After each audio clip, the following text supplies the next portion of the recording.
পূজা হয়। অষ্টমীর দিনে কুমারী মেয়ের কুমারী পূজা করতে হয়।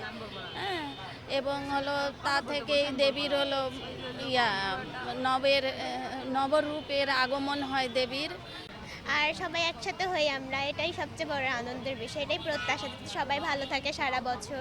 মা তো বছরে একবারই আসেন, তো হ্যাঁ এটাই প্রত্যাশা। কুমারী পূজা এখানে হচ্ছে নারী শক্তিকে জাগ্রত করার জন্য কুমারী পূজা হয় প্রত্যেক বছর। আর এখানে যে বাচ্চারা হচ্ছে সেটা 6 বছরে। আর হচ্ছে আমরা সবাই চাই যে এই পূজার মাধ্যমে সবার মঙ্গল হোক, মঙ্গল কামনায় আমাদের প্রত্যাশা। আমি যদি দুর্গাপূজার উদ্দেশ্যের কথাই বলি, তাহলে আসলে অসুর শক্তিকে বিনাশ করার জন্যই কিন্তু মা দুর্গার আবির্ভাব। তো আমাদের চারপাশে যে অসুররূপী শক্তিগুলো ঘুরে বেড়াচ্ছে, বিশেষ করে আমি নারী এবং সকল নারীর প্রতি আমার আহ্বান, আমাদের আশেপাশে সেটা আমাদের পরিবার থেকে বাহিরে যত অসুর শক্তি থাকুক না কেন, আমরা কিন্তু তা প্রতিহত করার ক্ষমতা রাখি। আজ অষ্টমী।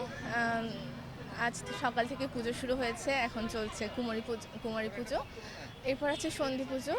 তো এবারের বিশেষ আকর্ষণ এই কুমারী পুজো, যেটা এখানে প্রথমবার হচ্ছে। খুব ভালো লাগছে।